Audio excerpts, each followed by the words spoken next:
All right, here we go. Peace, everybody. Thank you. I've been off for a couple weeks, and I'm back. And I'm going to introduce my guests. I'm going to add them to the stage. But first and foremost, let me get our guests. Hey, Hello. we're good. Okay. All right, y'all. Every time I try to do this on Instagram, it stops me. So, as usual, I'll do the old school way. So first and foremost, thank you everybody. I've been off for a couple weeks, but now I'm back and we're moving the show to Tuesdays. We have some incredible guests coming on in the future. And there's feedback that's not from us, but I can hear it. Maybe. Is it for us? Oh, that's better. Okay. But you'll have to unmute. Okay. Um yeah, Stacey, go ahead and unmute. Let's see how it sounds now. Yeah. Better, right? Can No. you hear me? Can you hear me? Is there feedback? Yeah. Okay. I turned off all my speakers. All right, we're gonna have to roll with it.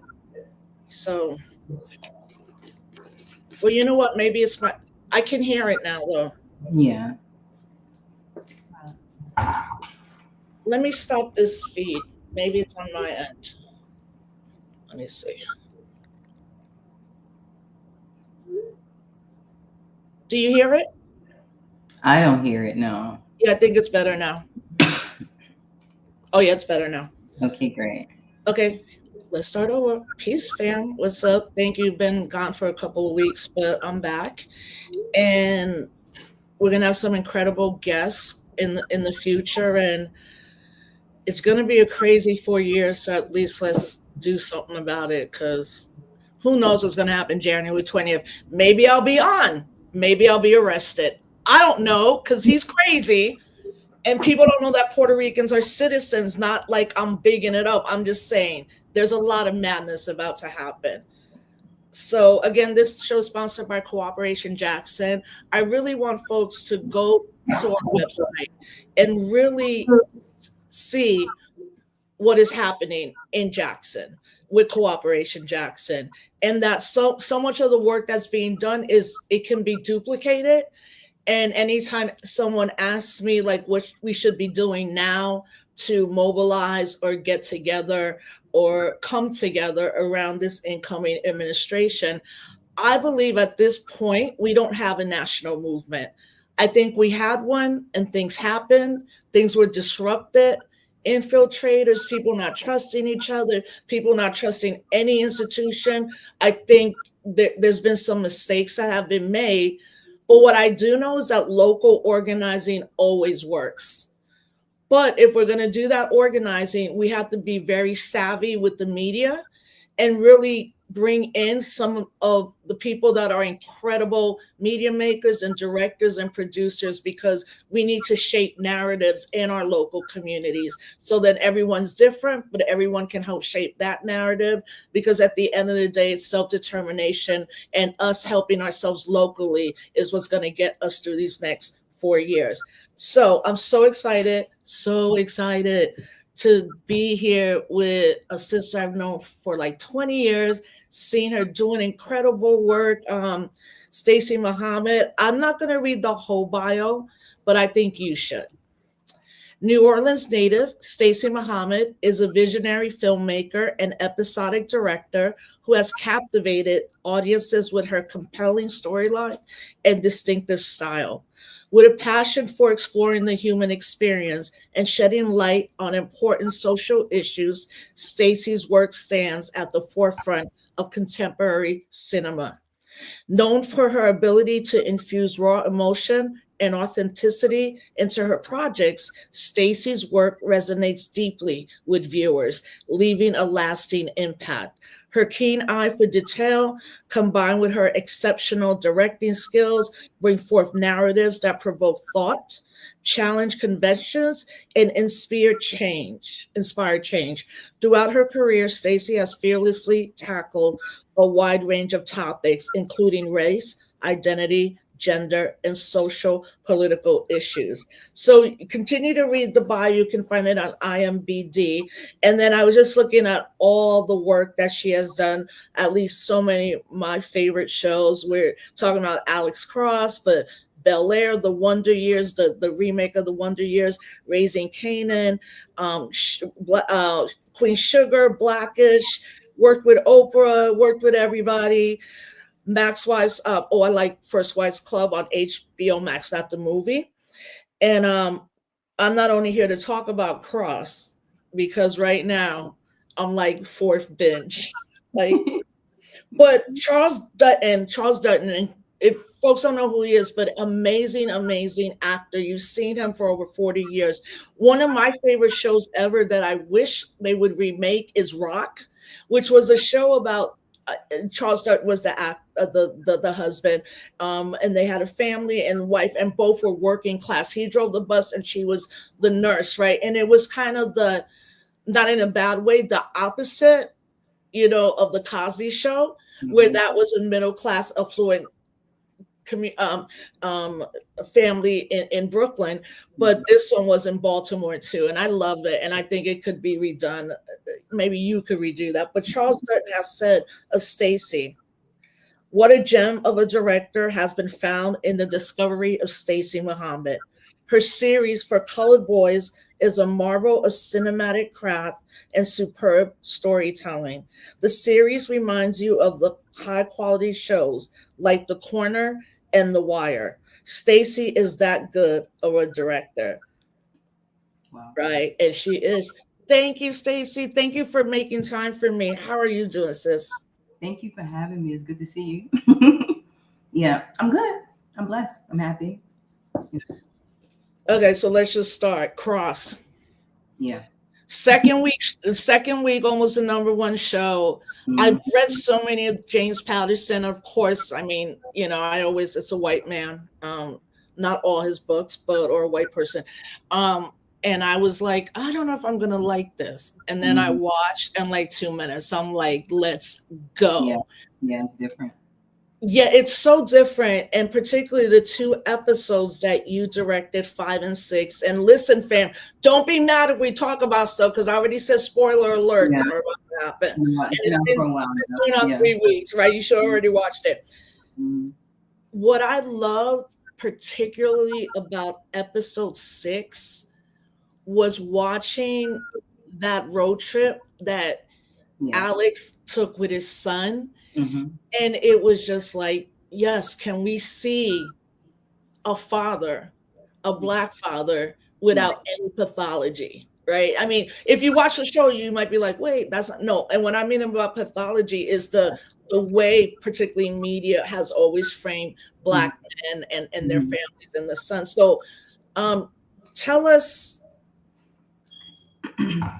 about directing this. I mean, obviously you get the call and you're like doing, what is your process? You get, your agent calls you, you're like, I can do this, oh, they want me, all that. But what is your process to get you to the point where then you begin taping and filming? And what is your process as you are filming with the other staff, production, Mhm. stars, and all of that? Thank you. I mean, the response has been amazing. Yeah, my reps, my manager, Erwin Moore, and my agent, Michael Kalandi at Kaplan Stalin, will call me up and say, hey, this particular show is interested in you directing. And, so it's usually like a Zoom, meeting. And Ben Watkins, who is the creator and showrunner of Cross, we got on Zoom. I was in Atlanta at the time, and we may have been on Zoom for about an hour and a half. That's just how much we vibe. These meetings are not ever that long, right? But we just vibe. Like Ben is a brother. He's been in the industry for a while, and he really knows what he's doing, and he cares about these stories. So I was really excited, and when I got the call that I got the episodes, I was excited about that. Went out to Toronto to direct. And when I read those scripts, I called my reps and I said, and I think Aldis has said something similar to this. When I read those scripts, I was like, this is some of the best material, if not the best material, but certainly some of the best material that I've been given to direct. Ever in your whole career? my entire career. Yeah, Ben Watkins is incredibly talented, very skilled. He has an incredible group of talented writers. Obviously they had the meetings or whatever they needed to have the conversations with Mr. Patterson, and it was a great spin on the story. I knew that this was going to be, the type of show that you don't, the premium type of content, right? That we don't usually see with Black folks, Black characters. So I was really excited about that. I was really excited about the quality of work that we were getting ready to do, right? Yeah, I mean, in terms of my process, I mean, it's great to work with showrunners and producers who love directors who have vision and who are open to being collaborative and open to our ideas. Production is challenging all of the time. In 105, I had this huge party, so we had, the challenge of shooting in this mansion for however many days. And it was just a great cast and crew, just an amazing group of people, like all the things that came together beautifully to create this show. But my process is really just knowing the material. I watch a lot of television, like that's my homework, right? So I go in with the DP. I had an incredibly talented DP by the name of Brendan Stacey, and my creative partner on this. So I went in with references from like Peaky Blinders and Mr. Robot. I knew what I wanted to do with the camera. For me, it's making sure that the camera, that the cinematic language, right? But like how I move the camera serves the story. So like for instance, in 105, the scene when Aldous is spiraling, like my inspiration for that was the movie Ricochet.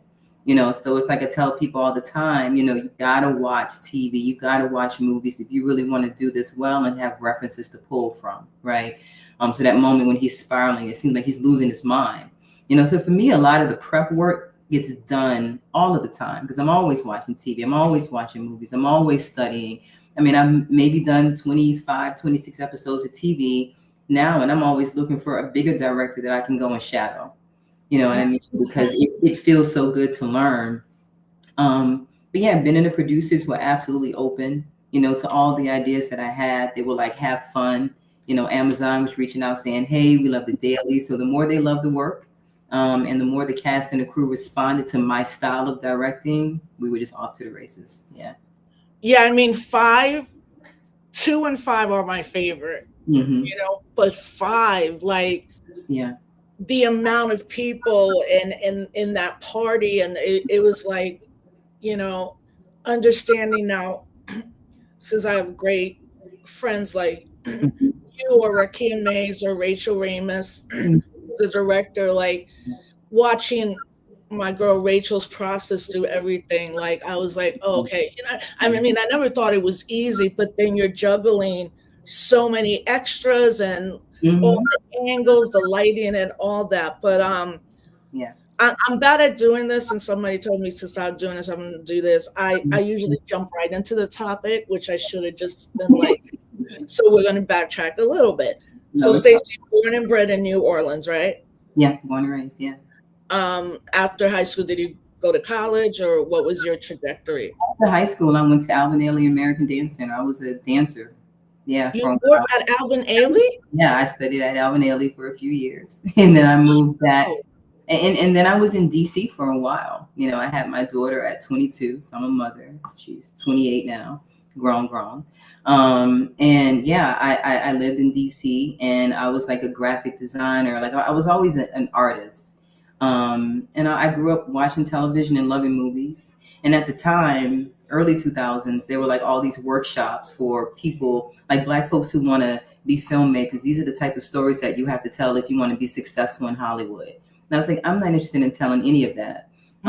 Blessed to meet Professor Haile Garima from Howard University, who did the film Sankofa. And at the time, he was doing writing, directing, producing classes at Sankofa. So all of my earliest production classes were with him. And I just cannot say, I can't, I mean, come on. You know what I mean? If anybody knows his work, not just lessons in film, but lessons in life. And what I learned was that I didn't have to be in a rush. You know what I mean? Like I was coming into filmmaking as a Black woman who had been in the Nation of Islam for many years, as a Black woman who was Southern, and who had very authentic stories inside of me that I wanted to come out. So I wasn't really thinking about Hollywood.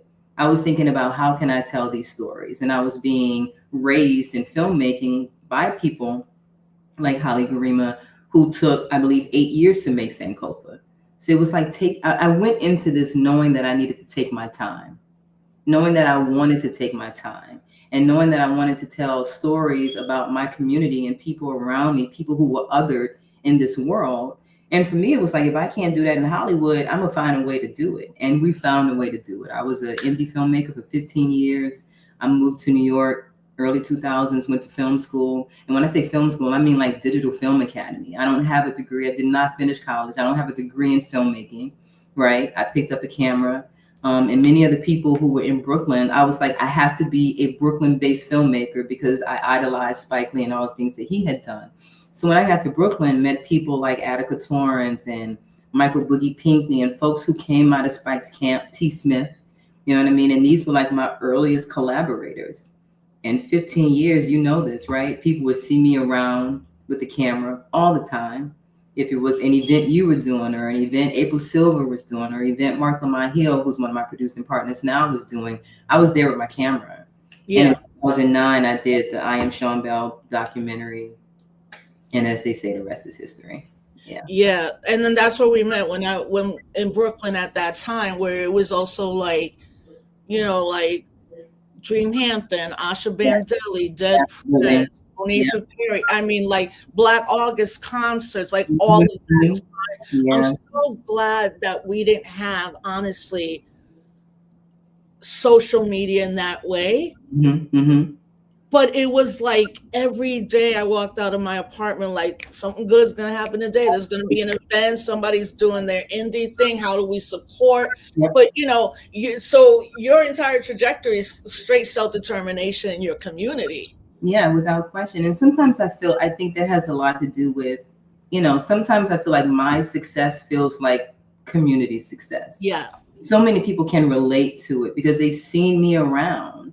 You know what I mean? Like I was in that community space. Like I was that, you know, that young filmmaker with my camera, you know, so I built an audience, a following, you know, I don't like to use the word fan base, but supporters, you know what I mean, who have been with me on this journey from I Am Sean Bell. And then all the way up to For Color Boys in 2013.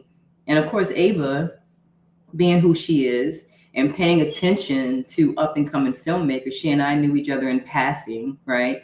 And she reached out to me. I mean, and it's like she was paying attention to all of my indie work. So she hit me up one day and be like, hey, congratulations on the Creed, congratulations on For Color Boys, or whatever. And, you know, but again, that was when the web series was a big thing. So I had For Color Boys. Numa Perrier had Black and Sexy TV. Issa had Awkward Black Girl before she had Insecure. Right. We were on panels together. So there were like a lot of Black women filmmakers that were like doing their own thing before they blew up. You know what I mean? And once Ava called in 2019, like, hey, come direct an episode of Queen Sugar. You've been ready. Because I was shadowing directors like Bethany Rooney, who's a mentor of mine, on the originals of Stephen Gyllenhaal on Rectify. So I was ready. But it's not about being ready. It's about being ready, but it's about having that opportunity and door open. And so what Ava and Oprah did with Queen Sugar was create a space, create a table. Because I was like, I'm not going to be focused on knocking on these doors, right? I'm very particular about the spaces I'm in because I've been nurtured in this community space. And I'm really serious about where I want my spirit to land and how and the type of experience I want to have in this work. So Queen Sugar was a dream come true for us because it was a place that cultivated that. It was a space and place where everyone in front of and behind the camera knew and understood that these were first-time filmmakers more often than not. And it was a nurturing space. And for me, luckily, I had great reps and I just kept working and kept working and kept working. Yeah, and I do know with Queen Sugar, because Rachel Ramus was one of the directors too, that Ava specifically picked all women to direct. And I think that's the first time that might have ever happened. It absolutely was the first time it ever happened. Yeah. And I think part of it is also Ava comes out of Community, Yeah. and at the end that's who you have. But during all the protests with Sean Bell, you were there too, and Yeah. you never know when one of these things is going to be like, not inspire you, but make you so angry that you're like, no. Hmm. And for those people that don't know who Sean Bell is, I encourage you to Google and see, and also watch I Am Sean Bell. It was really horrific, all the police Yeah. violence that was happening when we were there against Black Yeah. folks. But this one particular was Sean Bell was at his bachelor's party, Yeah. and he was getting married the next day. Yeah. And also it was one of the first where clearly a Black officer, was involved. There were two Black officers. Yeah. So Yeah. And yeah, shot 50 times. 50 times. And I remember I was in Brooklyn taking my daughter to school. She was in middle school at Arts and Letters in Fort Greene. These little Black boys were crossing the street, and it just hit me. I started to cry, thinking about what had happened to Sean. And I literally just grabbed the camera and interviewed some of these kids on the middle school playground. And before I was working at HBO at the time. And I ended up quitting because every film festival I wanted to enter was HBO sponsored. So I couldn't enter as an HBO employee. And folks were like, "You want to quit your job?" Thinking, I'm Oh, about this job, right? And I quit, and I entered that film into just about every film festival you can possibly imagine. In the following year, I was back at HBO winning first place in the Media That Matters Film Festival sponsored by HBO. And then from that point on, Sean Bell's family was a part of it. They were with me at the talkbacks and the screenings. And that film went literally around the world. It's a yeah, 10-minute film. And at some point I was like, this film is showing in Russia. Like folks know Sean Bell's name across the world, partly because of this 10-minute film that I did. So I wasn't thinking about, oh, now I want to go direct TV. I was like, wow, look at the power of what we just did. And after that, it was like Black women and mental illness. It was like that short film documentary I did, Out of Our Right Minds. So that was my mindset, even with For Colored Boys, where that come from For Colored Girls, right? So that was like what the core of my work was about. So it was a blessing that I got Queen Sugar, because it's a Southern story based in New Orleans about a Black family. And it was just the best project to usher me into television as a director. Yeah. yeah.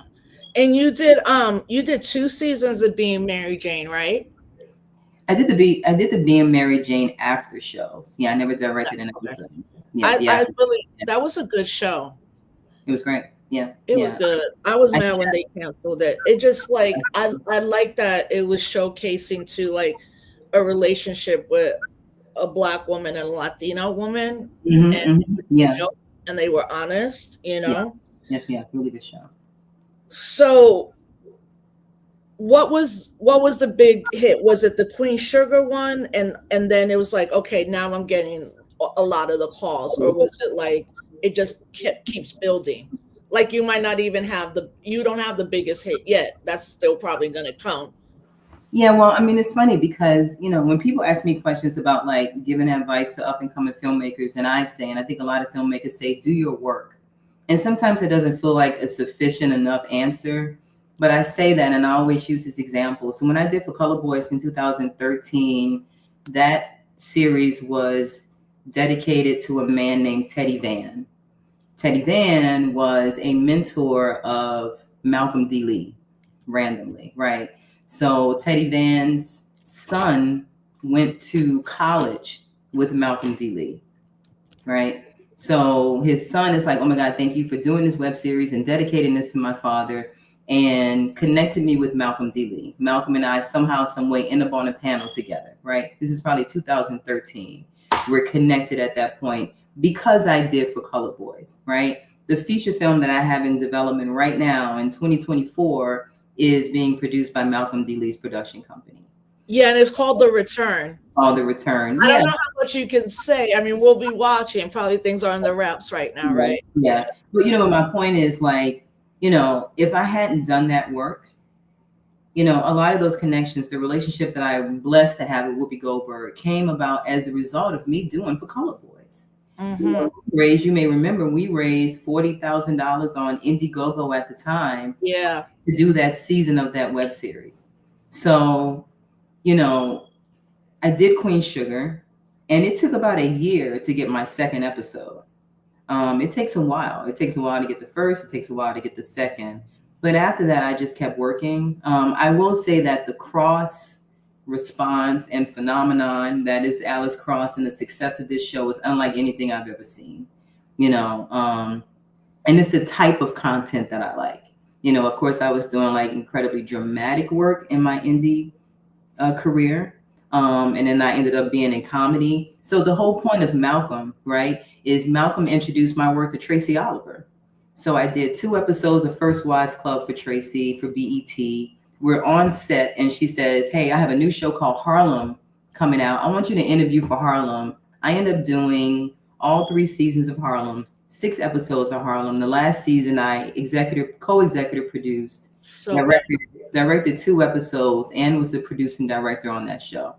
But all of this went back to Malcolm D. Lee, and the relationship with Malcolm D. Lee was established because I did for Color Boys. So when I say to people, do your work, the work I did was Sean Bell, and from 2009 to 2013, all that indie work, right, prepared me for, you know, these bigger breaks. But if I wasn't doing that work and kind of waiting for TV or a big opportunity to come, I wouldn't have been ready when it, when or if it came. Yeah.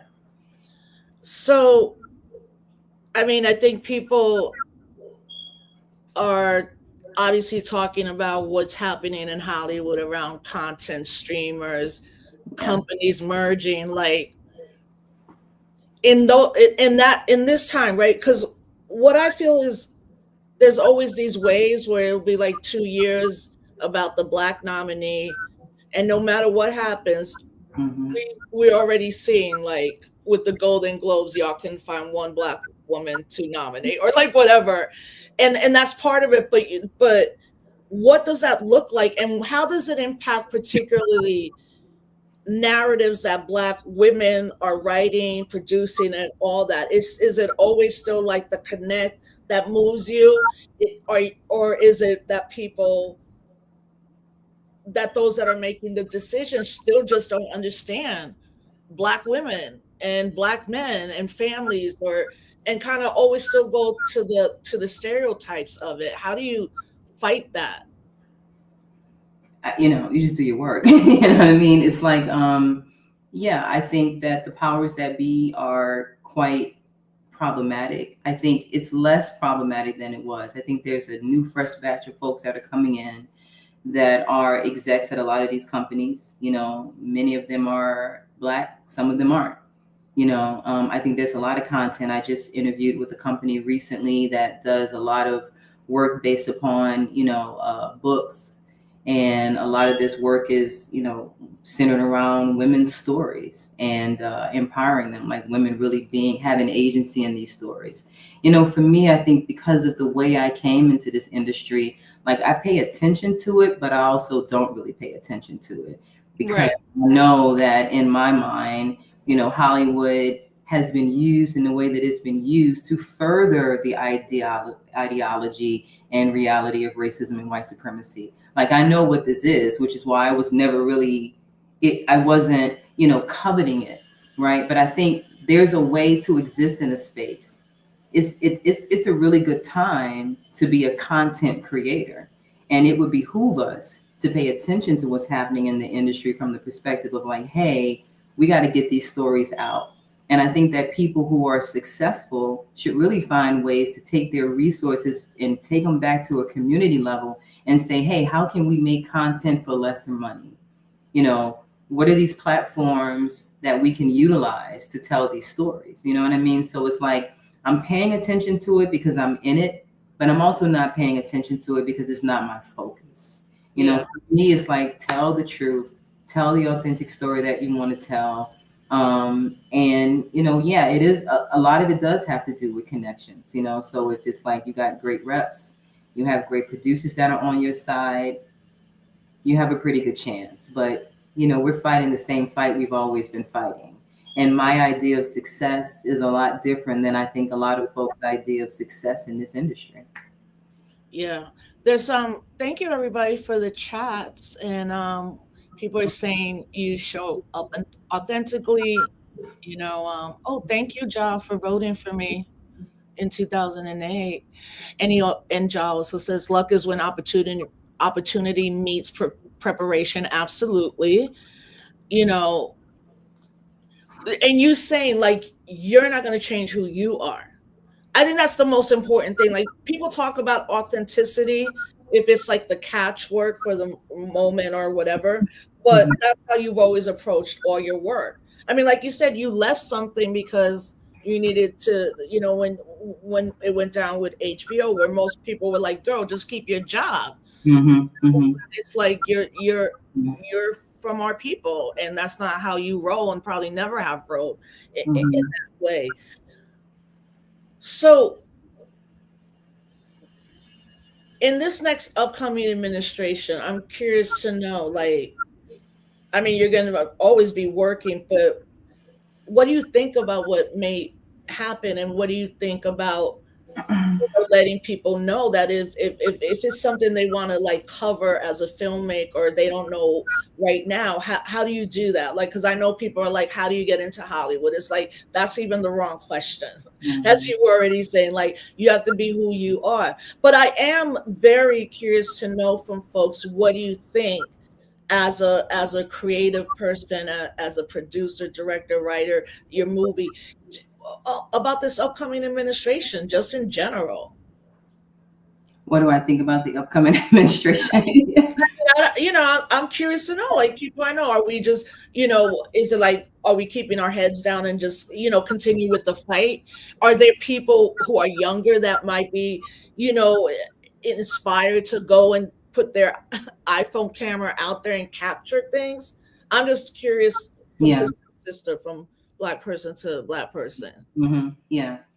Yeah, I mean, I think it's complicated yet simple, right? I mean, yeah, sure, pick up your camera, document all the madness and tell the stories. I am of the mindset that the quote takes small groups of dedicated individuals to change the world, and the world, right? Like, I think we need to be trying to get out of Dodge. So that's a whole nother conversation aside from like the creative conversation, right? But it's like we're behind enemy lines. Like, what's the quote? White supremacy is not the shark, it is the water. Mm, What's the Nearly Fuller quote? If you do not understand racism, white supremacy, what it is, how it functions, everything you think you understand will only confuse you. You know what I mean? Sometimes I don't even know what to do with all of that. yeah. I just know that regardless of who's in the seat, and we have the worst option possible, we are always behind enemy lines. And I think it's frustrating for me that we're not always having that conversation, and that we can think that it's possible to, and we think that maybe there's a moment when we're not behind enemy lines. We're always behind enemy lines. You know what I mean? And so for me, I think coming from the type of community mindset that I come from, being in the Nation of Islam, being in different community organizations, it was about doing for self, getting out of Dodge, dual citizenship, you know what I mean? Like just finding ways to reduce the harm as much as we possibly can. You know what I mean? It is always a lesser of two evil reality, though. And I don't know why that seems to be something that we're okay with. You Well, I'm know, glad you said it, because that's how I feel. I'm like, what? It like, yeah. What are we talking? I'm often like, what exactly are we talking about here? yeah, because if what's going to continue, which I think the response, particularly during inauguration, there's a call for people to march in DC. Mm-hmm. And they were very nice when they asked me, and I was like, absolutely not. I Mm-hmm. was like, I was like, y'all, Yeah. like, no, why? Like, Yeah. it's not, take all that energy again, Mm-hmm. get with people in the local community. Maybe you're not in an organization, and Yeah. instead of spending hundreds of dollars, give money to some organizations. Like, that's never going to happen again. The great, civil rights marches and the, Mhm. the Million Man March, all that happened 2030. That's over. Yeah, The yeah, amount of surveillance and just, I don't want to use the, I don't want to say people are wasting time, because I do believe that maybe some people are going, that might be the first time they've mhm. ever been to Oh, something. yeah, absolutely. But what you said of what Neely Fuller said, until you understand white supremacy, as you said, anything and everything else will confuse you. Mhm, I think we're also at a moment that we have a lot of people who look like us that have decided mhm. to be part of the enemy. Of And I course. think that's what confuses people. Yeah. But when did you join the Nation of Islam, and how long were you in the nation? I became a Muslim when I was 15 years old. I joined the nation. I think I was 19. I don't think you ever leave the nation. You know what I mean? Like I'm not active in the mosque the way I was many years ago, but they're my family, community. They are, and but many of them reach out, and are proud of me. Some folks reach out and say, "Hey, your last name is Muhammad. Why aren't you covered?" You know what I mean? Like you get, you get all Yeah, kind of, the whole gamut. Yeah. right? And sometimes I'm just like, yeah, whatever. I'm just so glad that I'm comfortable. You know what I mean? Because people can really, you know what I mean? But I don't think you ever really leave. You know what I mean? Right. For me, the foundational aspect of it in terms of community and do for self, I will always, have so much love and appreciation for Minister Farrakhan and the Nation of Islam, and for that spiritual and community base for me. It really informed the way I move in the world and the way I move as an artist. And it's funny, I was told many years you won't get work because your last name is Muhammad. Right. When I took on it, which is not my legal name, obviously, my legal last name is Malbrough. I have no issue saying it is my family name. But when I took on the name Muhammad, I was like, this is who I am. And I didn't change it when I came into Hollywood to get work. I think people who know what it means and know what it represents, they know what it means, and they know what it represents. I worked with, may she rest in peace, bless her spirit, Nikki Giovanni, on an episode of Love Life. Oh yes, Nikki Giovanni. Yes. Yes. And when we connected, she said, "Oh my goodness, I'm being directed by a sister named Stacey Muhammad." Mhm. And this is an HBO show with white showrunner, co-showrunner, black woman, right? But these white folks didn't really know who our sister was. Right. There's so many times I'm in these spaces and I'm like, wow, this is an amazing opportunity to really kind of be a shepherd over our folks who are on these sets. The black girl on the show out in Calgary, Canada, who when I got there, she was in tears because like they didn't give a shit about her hair. You know what I mean? So you have a black woman director that's saying, it's like, hold up. What's going on with her hair? It's not okay with me that she's on camera like this. And she had no one to really advocate for her, right? Or when they asked Aldous recently about working with a black woman director and what it is to be in that type of protective space. So a lot of times you're kind of like watching for things that other directors that don't look like us aren't even paying attention to. You'd be shocked how many of our folks are in front of the camera on these shows and their needs are not being met. Their culturally specific needs are not being met. Yeah. So, in thinking about the nation, because so many people really don't have an understanding of it, and it's always, all the attacks, and you know, everybody may have a critique about the nation. For me, which is interesting, particularly when I was a student leader in Albany, New York, there was a mosque, Hmm. and anytime something was happening against us as students of color or for us, they were always there. And in fact, when me and Cynthia ran, they did our security, Hmm. you Yeah. know, and they didn't even, it was one of the sisters and one of the brothers, and they were like, "You don't have security?" And we were like, "No, I mean, we ain't got no money." And they're like, Mhm. "Tell us where you're going, and there'll always be people there for you." Yeah. Yeah. Of course. Yeah. And Yeah. there was, and maybe not an understanding of what the Nation of Islam has meant to particularly men, black men. Latino who have been incarcerated and come out. Like how Malcolm came out Mhm. is exactly what's probably happened to hundreds of thousands of Mhm.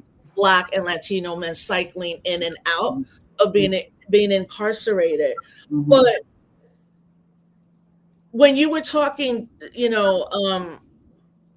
about you being a shepherd, like the actor sees, and it's kind of like it's the energy, right? That they're like, okay, and you're gonna go to them and say, oh, you did that, but I think you could do it this way. Mhm. That's kind of the energy on the show was on this on Cross was for those 2 episodes you did. Yeah, well, I mean, it really is about tweaking and guiding and kind of helping them find what's already there. You know what Mm, I mean? Like helping them find the better and best choice. You take someone like Aldous Hodge, who is just an incredibly beautifully spirited man. You know what I mean? He's easy to work with. He wants to be directed. I look at that scene with he and his son Damon when they're talking about what mm, they miss about the mother, and they have that moment on the couch when Cross is playing the voicemails. There's a part of that scene where I remember the note that I gave him. And a lot of times for me, it's like hey, maybe think about it this way, or, you know what I mean? So much, directing, for me, it really is life experience. Like I would not have been the director at 30 than I am at my age, you know? When I was on Love Life, there was a scene I was working with Jessica Williams, really talented actress. And there was, this scene, and on the page, it was about her breaking up with her boyfriend, right? And I wanted one more take with her. And I went over to her and I said something along the lines of, on the page, it's about you breaking up with your boyfriend, but this is really about the way that women have a tendency to sabotage their lives and stand in the way of their happiness, right? And she got it. And that was a take that we ended up using in the cut. So again, it really is about when I worked with Patina Miller, who is a phenomenally, incredibly talented actor on Raising Kanan. I mean, this woman is just like crazy talented. You know what I mean? Stage, Broadway actor, vocalist. We were having conversations about motherhood. So for me, it's like, in the scene, the note was the conversation. Like, I'm like, yeah, these kids, they come home sometimes and they got attitude. She's like, yeah, girl, da, da, da, da. And before we know it, she's getting it. So I think, every director has a different technique in a way. But for me, it's like all of the life experiences, all the good, all the bad, all the I wish I would have, the regrets, the whatever, informs me and gives me the ability to just have authentic relationships and conversations with the actors. I think they feel that authenticity and that safety. And I hope that I help, and I think I see it in the work, hope that I help them find the best option for the character at that time. I hope I answered. yeah, I mean, first Aldous is fine. I was like, God, I haven't seen you in any. God, what a beautiful, beautiful man. Yeah. I teared up in the one where he calls into the radio show, Yeah. Beautiful scene. and the way like he was like it felt like a little bit was lifted off of him in that scene. Mm-hmm. But like who especially people our age who can't relate to that. Like back in the day who would call in, Yeah. who you shouting Yeah. out this Yeah. one, and then you wait at the radio to be like, Yeah. are they gonna do my shout out? Oh, they did it. Mm-hmm. And that was every weekend, especially growing up in New York, WBLS, and Mm-hmm. not Yeah. Hot 97, but WBLS was always about that. It Mm-hmm. was just like the moment where he just sat with like, Yeah. I got it, and one of the scenes too where his mom's like, "Look, you got these kids now." Mm-hmm. But just there were a couple times where my mind went like, "Oh, it's gonna be like this," and one of them was which shows like have to always kind of keep decolonizing like Western media. Yeah. Uh, when they're him and his son are at the principal's office, Mm-hmm. Mm-hmm. and they have the conversation. He notices the scarf. My thing was like, oh man, he's gonna yell at his son right now. Right. And it wasn't like Yeah, that at all. I yeah, was it like, wasn't that. thank you. Yeah. 'Cause Again, that's what we would always, or like, when I get home, this is what we're gonna do to you. right. Yeah, none of that. Yeah, and again, that's to the credit of Ben Watkins and his team of writers. They got it right. And for me, it gives me encouragement about the fact that more and more people will get it right, and that the space is opening for getting it right, getting it better, and get it right. And I think that Alice Cross just represents that on so many levels, right? Like just the pathology, just all the things you're talking about that we usually see, not seeing it in this. To see this beautiful brotherhood between Cross and Sampson. Yeah, The scene that I directed with them in the locker room, it was pretty intense. it was the It most was intense scene. Because you could see that is a conversation that every one of us who has a best friend has either heard or said themselves yeah, at a time in the friendship. yeah, and to see men stand up for each other in that way and to say, hey, I forgot what episode it was when he was like, I'm not going to give you this information until you go to therapy. Right. He's like, what? Like, make the phone call, brother. But that kind of love, that type Yeah. of standing in the gap. I mean, it's a shame that we Standing in the gap. really Yeah. don't want to see it. So it's an honor on so many levels to be a part of this project. Yeah. Yeah. I mean, I'm probably gonna binge it tonight while I write. And also the crazy dude. I used to watch the show Amsterdam, and now I Yeah. hate him so much. I'm not watching it, which is like Good, Ryan really, Yeah. and the whole storyline is like, Yeah. oh, okay, this is real different about what he's doing. Yeah. And I also love that it opens up with DC, like that first Yeah. episode, but then you're like, right, Ben's Chili Bowl, right, Yeah. Anacostia, not the Yeah. capital. Yeah, I love Exactly. that. We're having this, conversation about this Black activist that was killed, and there's this community conversation, Yes. and there's this acknowledgement of police brutality and police corruption. You know what I mean? And even, Alex and Samson are like, yeah, we get it. Like, this is what happens in this community. You know what I Yeah. mean? Episode 1 just really is like, when they frame it that way, because again, my colonized was like, they're gonna make them look foolish, and Yeah. then the sister's like, yo, one of the Black Lives Matter co-founder, her cousin was shot, which is true, because that's happened to Patrice Cullors, and I was like, I like it, I love all of it. It shows the brevity, it shows all the levels of how we negotiate in this world. It shows the tension, because I'm never rooting for a police officer, and like in this one, I'm like, yes, go, right now. He's effing with your family. Right. Go. Right. Good cops. So look, 40 million. I can't imagine 40 million people have streamed this. Yeah. And I know that Netflix and Amazon usually don't even release those type of numbers, but when I saw it, like, your phone must be blowing up. Like, I was like, I was gonna see if Stacey could keep it short. And you did. I'm so thankful for your time. I mean, your career has just been incredible. Thank you. What has it been like for you? A lot, good and bad. Yeah, I mean, I'm blessed. You know what I mean? Like, really, like it. I'm not very excitable. My daughter's the one that's like, oh my God, Mom, what is happening? Right? I think, again, the way I came to this, you know what I mean? But yeah, I worked hard. You know what I mean? I worked for a long time with people saying, so when are you going to do something big? You know what I mean? I mean, we used to talk about this all the time on Facebook. You remember, Rose, like, you got it.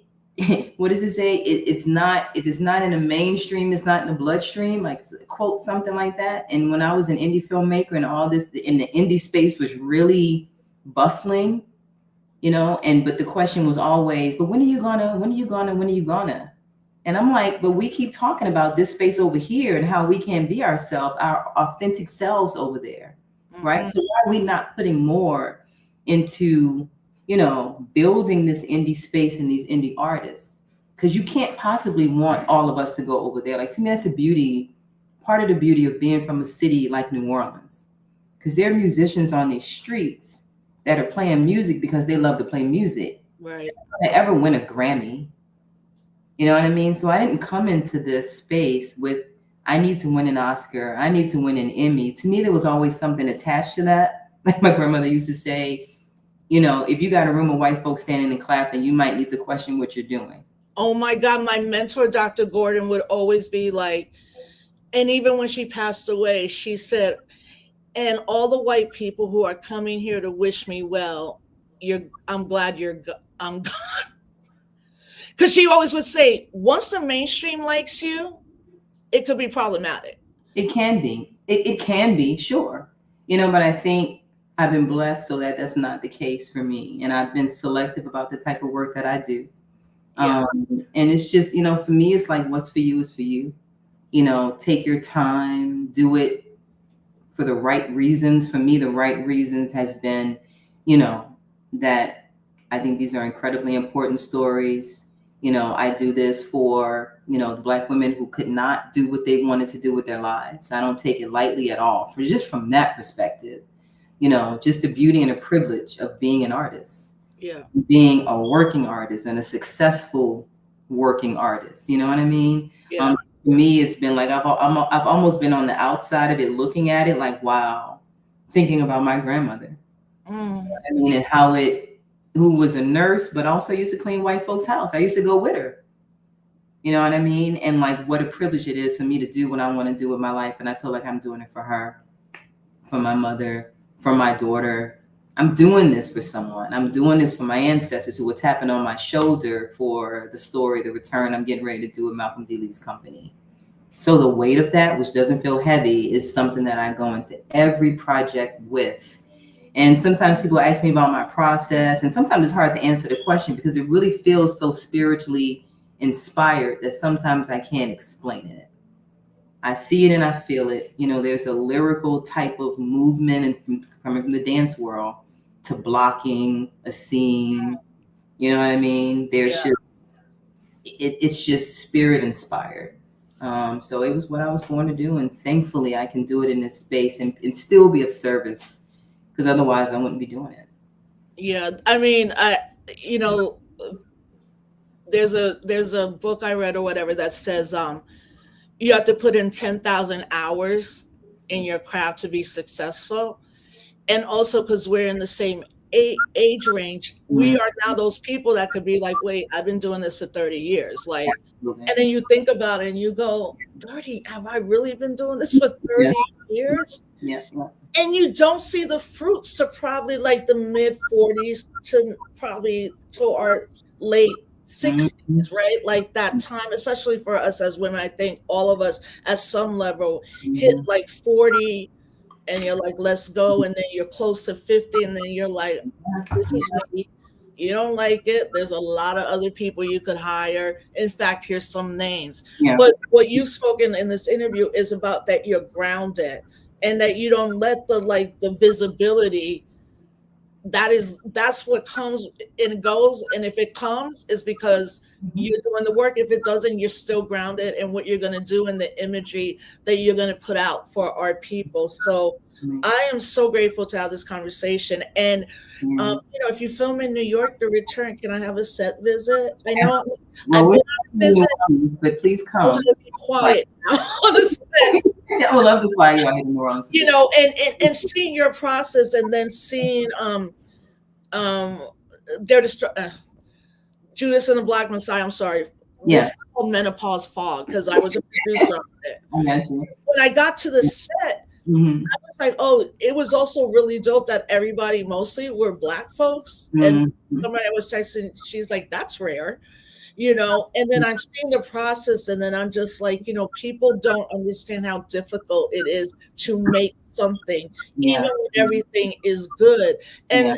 And I that feeling of when the movie finally came out and seeing Fred's face, where for so long they didn't want to make the movie, and then Ryan Coogler steps in and is like, we're gonna do this. And this is Shaka King, right? Oh my gosh, chocolate.